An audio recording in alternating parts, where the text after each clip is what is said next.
कि नीतीश कुमार जी कोई भी निर्णय लेने से पहले सोचते नहीं हैं और ना किसी से पूछते हैं। अब इनकी मानसिक स्थिति जो है वो सोचने समझने लायक रही नहीं। देखिए, माफ़ी मांग लेने से आप एक हत्या कर देते हैं और हत्या करके उसके बाद सीधा आप माफ़ी मांग लेते हैं तो उससे कानूनी रूप से आप सही नहीं हो जाते। विकास का मुद्दा छोड़ करके आप इस तरह से अश्लील अमर्यादित भाषा का प्रयोग करके क्या साबित करना चाहिए?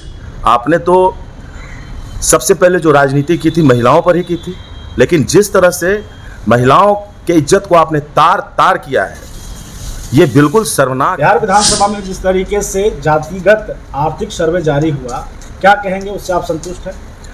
देखिए, ये मैंने पहले ही कह दिया है कि जिस तरह के आंकड़े प्रस्तुत किए गए हैं वो सारे के सारे कागजी हैं और बिल्कुल फर्जी हैं। मैंने पहले भी आपके एक इंटरव्यू में ये कहा था कि ये अपने राजनीतिक फ़ायदे को लाभ पहुंचाने के लिए इस तरह के आंकड़े प्रस्तुत किए हैं। आप इनके सर्वे में एक और देखिए, जहां इन्होंने यादव और भूमिहारों को सबसे गरीब बताया है, वहीं आरक्षण किसको दे रहे हैं? SC ST को। मैं इनसे पूछना चाहता हूं कि आखिर आरक्षण से लाभ किस वर्ग को मिलना चाहिए? आपने जो ये किया है, आपने जो सर्वे सबके सामने प्रस्तुत किया है, उस पे खुद आपने ही सवालिया निशान खड़ा कर दिया है। आप ये जनता को बताएं कि जो आपके द्वारा सर्वे को पब्लिकली किया गया है उसमें किसे आरक्षण मिलना चाहिए, किस एक विशेष वर्ग को लाभ मिलना चाहिए। मैं बिल्कुल तरीके से ये राजनीतिक फ़ायदा लेने के लिए और जाति को आपस में बांटने के लिए ये निर्णय लिया गया है। और मैं एक बात पहले भी कहा हूँ कि नीतीश कुमार जी कोई भी निर्णय लेने से पहले सोचते नहीं हैं और ना किसी से पूछते हैं। अब इनकी मानसिक स्थिति जो है वो सोचने समझने लायक रही नहीं। मैंने एक बार इनको सजेस्ट किया था अपने माध्यम से, आपके चैनल के माध्यम से, कि आप एक बार कम से कम जो आपको पब्लिक में, जनता के बीच में जो आंकड़े प्रस्तुत करने हैं उसके बारे में किसी से जानकारी ले लिया करें। विधानसभा में महिलाओं को लेकर के भी सीएम नीतीश कुमार ने एक बयान दिया जिसके बाद खूब चर्चा है और कहीं ना कहीं लोग क्रिटिसाइज भी कर रहे हैं, क्या कहेंगे? ये क्रिटिसाइज ही नहीं कर रहे हैं, पूरे बिहार प्रदेश का जिस तरह से नाम को इन्होंने खराब करने का काम किया है। एक ओर जहां बिहार विकास के लिए तरस रहा है, बिहार के युवा अपने रोजगार, अपने शिक्षा के लिए तरस रहे हैं, जहां एक अभिभावक अपने बच्चों के भविष्य के लिए परेशान है, जहां बिहार में अपराध चरम पर है। हम पूछना चाहते हैं नीतीश कुमार जी से कि क्या विकास का मुद्दा छोड़ करके आप इस तरह से अश्लील अमर्यादित भाषा का प्रयोग करके क्या साबित करना चाहते हैं? आपने तो सबसे पहले जो राजनीति की थी महिलाओं पर ही की थी, लेकिन जिस तरह से महिलाओं के इज्जत को आपने तार तार किया है, ये बिल्कुल शर्मनाक है। सीएम नीतीश कुमार ने तो माफ़ी मांग लिया, आप कहे कि माफ़ कर दीजिए। देखिए, माफ़ी मांग लेने से आप एक हत्या कर देते हैं और हत्या करके उसके बाद सीधा आप माफ़ी मांग लेते हैं तो उससे कानूनी रूप से आप सही नहीं हो जाते हैं।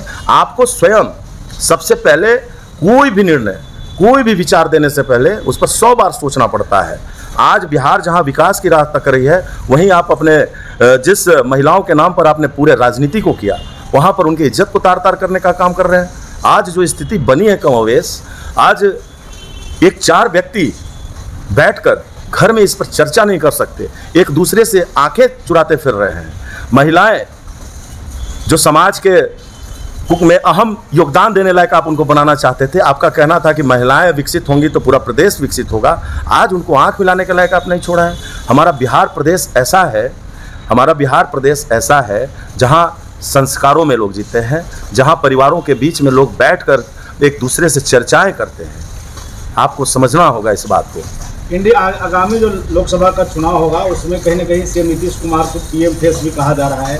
आपको लग रहा है कि ऐसे करने से महागठबंधन का पलड़ा भारी होगा या फिर ये अपना ही नुकसान कर रहे हैं? ये अपना नुकसान कर रहे हैं। PM जो इन्होंने बयान दिया है, इससे मुख्यमंत्री रहते भर में इन्होंने ये बयान दिया है, कहीं ना कहीं इनकी मानसिकता झलकती है। देखिए, एक कहावत कही गई है कि जो जैसा व्यक्तित्व का व्यक्ति होता है जिसकी जैसी सोच होती है वैसा ही उसके मुंह से वाक्य निकलता है। और जिस तरह के वाक्य और शब्दों का प्रयोग इन्होंने किया है, अमर्यादित शब्दों का प्रयोग किया है, उससे तो प्रधानमंत्री जब बनेंगे तो उसके आगे इनकी क्या सोच होगी। हम सारे महिलाओं, सारे युवाओं से कहना चाहते हैं कि इन्होंने जो शिक्षा चिल्लाते हैं, अगर थोड़ी बहुत शिक्षा अगर आपको दे भी दिए होंगे तो एक आसान सा व्यक्ति भी समझ सकता है कि इनकी मानसिकता क्या होगी।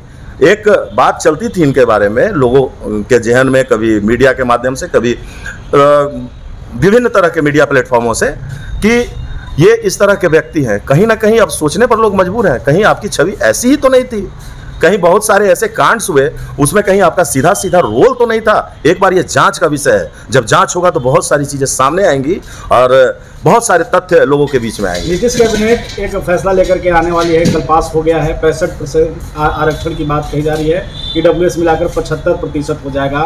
इस पर आपका क्या स्टैंड है? देखिए, ये सब चीज़ लोगों को बरगलाने का और जातीय विद्वेष फैलाने की बातें हैं।